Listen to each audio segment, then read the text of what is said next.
又係呢個自熟悉嘅小區啦，昌崗地鐵站上蓋嘅一個南方花園。今日睇間咧，仲有一個東南向嘅原裝3房嚟嘅。嗱，呢邊咧就聽出陽台，望翻出去咧係我哋自己小區花園啦。我哋先睇翻啲房間嘅位置先。嗱，咁呢度嘅話咧，目前業主做咗少少改動嘅，佢將2間房變成1間大房，再加一個衣帽間嘅位置。咁其實呢個衣帽間嘅話咧，同樣咧都係有窗嘅，而且嚟講咧並唔係話你想象中睇到咁細嘅嚇。一陣間再同大家慢慢介紹。呢邊嘅話咧係一個廚房7字灶台，有埋一個管道煤氣噶啦。咁隔離呢邊嘅話咧，亦都係我哋嘅功能區啦，衞生間同樣都係有窗嘅。咁大家出翻嚟呢個位置，會見到呢度會有個台階。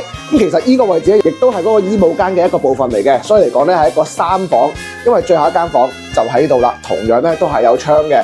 咁啊，南方花園呢隻1樓嘅單位嘅話咧，並唔會潮濕，大家可以見到啦，係用緊木地板嘅。點解咧？因為佢成個小區嘅呢棟樓嘅話咧，係抬高咗半層嘅。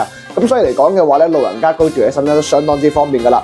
65方入正，總價258萬，可攞低。有興趣關注我團，帶你過嚟睇。